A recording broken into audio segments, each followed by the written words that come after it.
On February 25th, 2023, Dr. Elvin Gang stated that pandemics are true serums for society during the Forum for Medicine, Race, and Ethnicity in St. Louis Past the Future.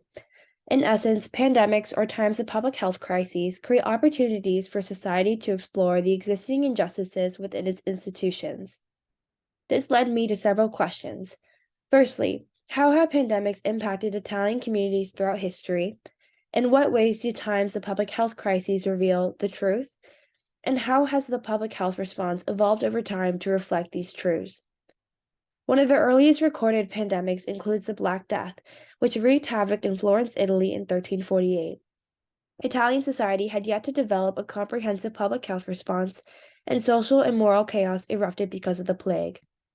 Plague does not discriminate against people, but our individual and societal reactions can reflect systemic injustices and exhaust existing disparities. By analyzing the plague in the scope of Italian literature and history, I hope to explore the evolution of Italy's public health response and how well these measures address both community health and relations to identify the truths exposed in the wake of epidemics. Giovanni Boccaccio's introduction of the Decameron is recognized for its gruesome depiction of the state of Florence as families turned against each other and people fled from the city. Since there was no coordinated public health response or medical solution, citizens resorted to fleeing, isolation, and spiritual or religious rituals. Instances of the plague in Italy forced society to begin to implement and experiment with public health measures, with isolation of the sick being the first response employed. However, as officials failed to keep up with the ever-increasing numbers of the sick, bodies died in the streets and were thrown into mass graves.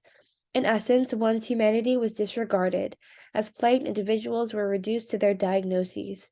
Without a public health response, Florence failed to unite as a collective force, which broke down community relationships and isolated both the healthy and the sick. Although the plague in Florence began to resolve, it still lay latent, waiting to recur across Italy. In the wake of the plague, Italian authorities developed anti-plague measures that were implemented in case of any arising instances of plague across Italy.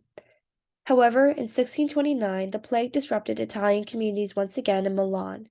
While the plague in Florence killed roughly 15 million people, this event killed a little under 600,000.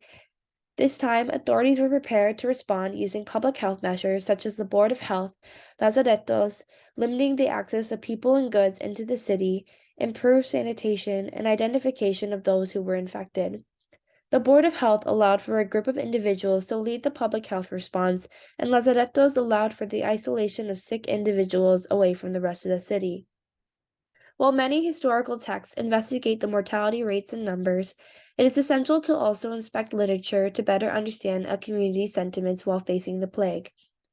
Alessandro Manzoni's The Betrothed and the Column of Infamy are said to take place in Milan during the plague.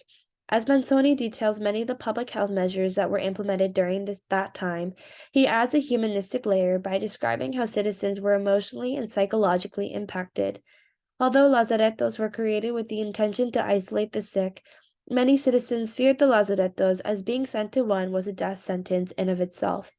The lazaretto became a mass grave and a prison under the guise of a hospital meant to quarantine the sick and protect the healthy. While precautions were made to promote the sanitation of the city, lazarettos were excluded of this right, as several accounts describe the conditions as intolerable. This highlights how those who were sick were ostracized from society and forgotten about. While physically entering a lazaretto may have served as a literal death sentence, it also symbolized a social death, as one was cast away by society. Moreover, many cities implemented a guard watch that prevented the entry of foreign individuals or goods. However, such measures did not resolve tensions within the city. Given the public's fear of the plague and the lazarettos, many were willing to turn against others to identify those who could be spreading the plague while also protecting themselves. In Manzoni's works, Italian citizens are willing to turn against their neighbors and foreigners to identify those spreading the plague. In the Column of Infamy, two men are falsely accused of being plague spreaders. Under torture, they admit their guilt and are then sentenced to death. Manzoni describes the scapegoating of plague spreaders as a metaphorical contagion that swept across Milan, thus destroying community relationships and further isolating individuals from each other and their neighbors.